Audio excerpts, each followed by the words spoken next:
Welcome to the Studiospares Lockdown Podcast, in which we talk to professionals in different parts of the music and audio industries about the effects of the virus and lockdown. And importantly, we also take a look at the future and think about post-lockdown and what it means to musicians, voiceover artists, agencies, venues, and other parts of our industry. Now, this episode really is for the giggy musician. Brett Hulme and Kim Nairn are the owners of the Oddfellows Arms, which is a brilliant music venue in the Hertfordshire village of Apsley, close to Hemel Hempstead. And I'm really pleased to have Brett here today. So welcome, Brett. How are you doing? Yeah, I'm good, thank you. All right, Dave, how you doing? Yeah, not too bad. Enjoying the sun, mate? Yeah, getting out as much as I can. But that's what glad the golf's open. So, Brett, listen, firstly, thank you so much for coming on. Really appreciate it. I know this has been an amazingly tough time for pubs and all sorts of new music venues around the UK as well as around the world. So let's just start, and maybe you could tell us a bit more about the Oddfellows in particular and exactly what the pub is about. Well, basically, we come into the pub in 2011. It was basically, I was a bricklayer before. I was always been a musician for years, but I was a bricklayer before, and I just needed a change. The reason we got the pub was there used to be a couple of venues in Hemel Hempstead. One was Snooks, and the other one was the Heath Park. And they used to have great venues, brilliant. You played there, I played there. There were great venues, great atmospheres, and there just wasn't anything like that in Hemel. And so I wanted to do something different because I had enough of building. My partner Kim, she backed me and said, "Let's go for it. Let's see what's out there." And the day we said that, this pub had been on the market for a day and a half, and we went in and we had the interviews and we got the pub, and then we just built it up gradually from then on, really. Yeah, listen, and you've done an amazing job, absolutely amazing job. I still pop along as and when I can, and I know so many local musicians. Well, I say local musicians from all over Hertfordshire that play at the Odds, and it's really on the music map now. It's just one of the places you have to play. What's the capacity there? How many can you hold? It's 150. Our capacity is 150. When we do, we usually have a festival in August, which because we're having some in the garden, we can go to 250. Right. It'd be nice to be a bigger venue because sometimes it needs it, but sometimes it can be that it's just the right size. Yeah. It's a really warm feeling. Absolutely. In a small room, and some fantastic bands. We're privileged to have so many fantastic bands come in. It's just, I just love it. It's great fun. And how many nights a week on average do you have music there? Well, we started off having Friday night, Saturday afternoon, and Sunday afternoon, and we didn't have Saturday night. And that was basically because years ago when the Heath Park was going, I took a model from that, really, that it was a really busy place on a Saturday afternoon, and loads of musicians that I played with and spoke to always said they'd love to have a venue that done the Heath Park thing again, Yeah. So we started to do it from 2. We used to do the music from 2. But we've done it for 6 months. We've done it for 6 months, and it just wouldn't take off at all on the Saturday afternoon thing. And we didn't get much support to be honest, from many people. And it was a real shame because we was actually about the only venue in a 30-mile radius that was doing Saturday afternoon music. Maybe it should have been advertised a little bit better, I don't know. But so we ended up putting it to Saturday night. So now we do Saturday night, Friday night, Saturday night, Sunday afternoon, and then we run an open mic on a Tuesday. Yeah, because the open mic night's brilliant. There's not many pub stroke music venues that pull the crowd that you do on a Tuesday night. It's brilliant. It's really good. And you've got some great acts on as well. Yeah, we're very lucky. We have some brilliant people come down. We've had some people get up and play, including yourself, Brett. I mean, you and the band, great. So and the house band. You always have a good bunch of players in there that brilliant. Yeah, come down and sing. You can just get up with the house band, really. Yeah, I mean, they're great musicians. They've got Mickey Groom on the bass. I mean, he's been about everywhere, and Mickey, bless him, love him to death. Around longer than me. How do you find artists? Do they come to you? I mean, do you put the word out? You play? Do they just turn up, or how do you find them? Well, first of all, when we first did it, we was inundated. I mean, I put the word out on social media. We was taking it over. The pub used to have music on a Friday night, and that was about it, really. Right. They might have a disco on a Saturday night sometimes, but that was all the music that was here. Until we expanded it, obviously. But I put the word out amongst sort of all my friends, local musicians, and through Facebook. And we was inundated with people. And basically, I said to the bands that I didn't know and wasn't highly recommended to, or someone that I know that would go, yeah, they're good, and I know their opinion would be good. Yeah. I'd say to them, look, come down on an open mic on a Tuesday, just get up and do it. I mean, even if you want your guitarist comes down with your singer, that'd be fine. I can probably tell from that that you'll be what we're looking for. Right. I'll do my best, and I'll come down and sing a song for you, Brett, so you can get me. Yeah. Yeah, you passed the audition. You passed the audition when you stood in the other week. Oh, that's all right. But look, just to get serious for a second, I mean, pubs and bars and so forth have been closed as we record this. Have been closed since I think March 20th. Well, it's about 10, that's right. Yeah, it's about 10 weeks now, and which has been very tough, of course, for everybody. But specifically, what has it meant for your business and your staff? I mean, how have you coped with it? Well, we've got five regular staff. We've had to put them, obviously furloughed them with the government. I had to furlough myself. I furloughed myself. So you're doing nothing. I mean, you're knackered. Really, there's nothing you can do, is there? Really? No, exactly. We could have gone down the road of takeaways and stuff like that, but there's a pub down the road doing that. To be honest, it'd be more hassle than it was worth. Someone's standing there for 4 hours or so, like, in a window or something. But you've either got to do it yourself or you've got to pay them. Yeah. So and I wanted the pub needed a little bit of a refurb anyway. I needed to do the gents' toilets. Yeah. So we've got on with that. Me and Kim have been in here painting. And I know you've been a bit active musically as well, haven't you? You've been doing some sort of Facebook performances on a collective open mic night with some of the other venues in the area. I've been doing every Tuesday. I put out a video just to carry, just as a little sort of token to carry on our open mic thing every Tuesday, just to keep it in there, just keep it. And everyone's been loving that. I've been getting some great, quite a few reviews on it and stuff like that. I've been to sort of 500 reviews, something like that, which is okay, from the people, my friends and stuff.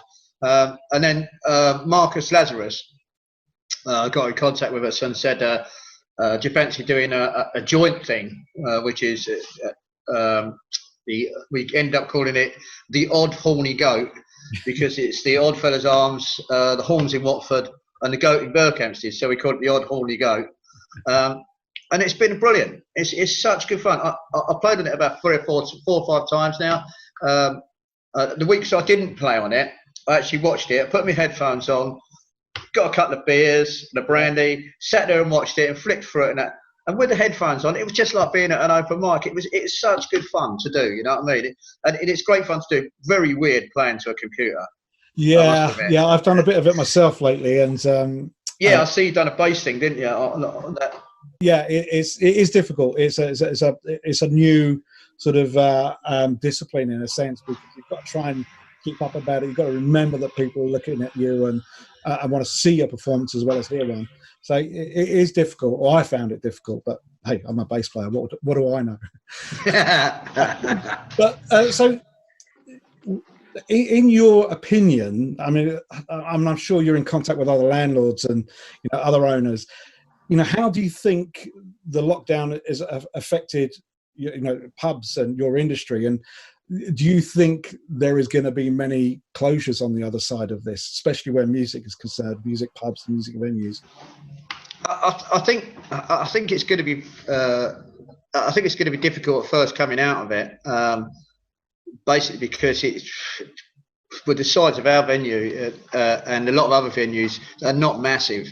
They're pub venues, and to do social distancing is going to be so difficult, because you can do social distancing, but then that means you can't get enough people in to warrant paying a band.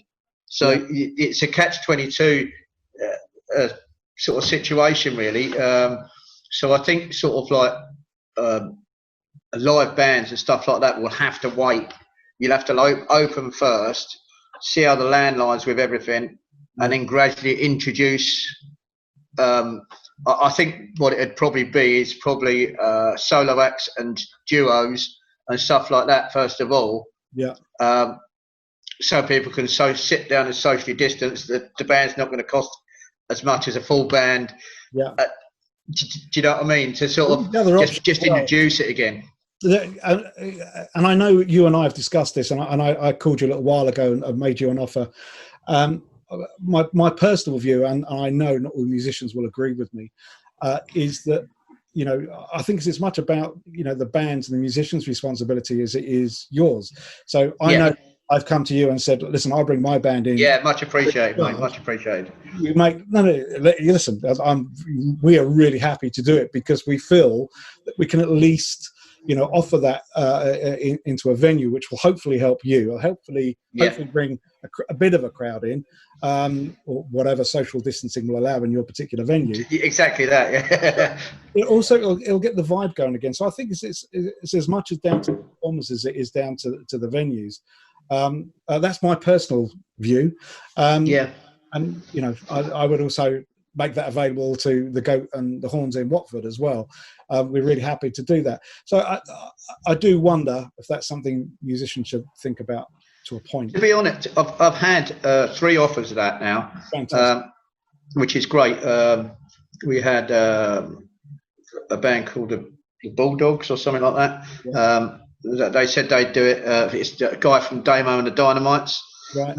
That he said he'd do a free gig. Well, that's great. I think there's a sense of community when that sort of thing happens. Yeah. Yeah. Okay. Well, brilliant. So that's one side of it. So let's assume that we can get the band or the act into the pub now. I suppose the next point is the audience is coming in. Who are people going to come in and want to watch bands? Early on. And what's your view? I suspect, obviously, there's going to be a fear factor for a while, and there's going to be some sense of trepidation going back into public areas, and especially small areas like pubs and restaurants. What's your take on that? How do you think that's going to build? Well, I think you'll have a hardcore of fans that are just absolutely gagging to come and watch live music, and they won't care whether they're socially distancing. To be honest, a lot of pub people are saying, we don't really care if we just want to get back to the pub. We want to see live music. Right. I've heard it from so many people through Facebook and stuff like that. Can't wait to get back in there. Us as a venue, what we can do is basically, I think we've got to work with an audience. We've got to work with the people that come in, and the people that come in have got to work with us. Right. Because there's no way we can start employing loads of other staff to babysit people to make sure they're socially distancing. If you see you see it, even though it's important that they do as much as possible, you can't you can't babysit people. I suppose the argument is always as well that the more people drink, the less distancing that will go on. Exactly that. Yeah. Confident. So yeah, you're right. And it's not necessarily down. Well, morally speaking, it's not necessarily down to the owners of the establishment to police. People have to be responsible themselves, I would guess. I mean, it's got to be a 50-50 thing. I think, yeah. Is there anything that physically within the pub that you can do, you believe, to make things safer, or to assure the audience, or reassure the audience that you're making, some effort to safe as possible? Yeah, I mean, we're putting hand sanitizers on the door as you come in. There'll be hand sanitizer in the toilets. We'll have staff cleaning more often. But it's so hard when you're playing pool. Yeah. How do you? I mean, you can socially distance playing, but people are picking up the cues. People are touching the balls. You can't sanitize the balls every game, And the other thing, consideration as well, is something I was thinking about earlier today, is musicians themselves. At Studiospares, one of the things we did early on is we had various sanitization kits for mics, and we put some cleaning tutorials up on our blog and everything. So, and in fairness, musicians should be doing that, but rarely have I met anybody other than a couple of people around me. I know I will always only take and use my own microphone. That's always been the case. And I've got a 58 beta that I will only use that. And even if I turn up to a gig and there's a mic there, with respect, I'll unplug it, put it down, put mine on, and make sure that mic goes back to the front. Yeah. Or to the owner and say, sorry guys, but I've always done that. That's because I'm a fussy old git. But I know, especially things like open mic night, I mean, how you got multiple singers working on, one or two microphones. Yeah. So, those things I suppose are also a consideration. But then you can encourage, musicians to actually do the right thing and maybe bring their own 58 or whatever the case may be. Yeah, that's right. Yeah, I mean, even before the lockdown, we was like the last 2 or 3 open mics. I was using a wipe on the microphone, but I mean, you couldn't spray loads of stuff in it. You know what I mean? Because you can't do that. There's the stand. There's the holding. There's all these different things that do.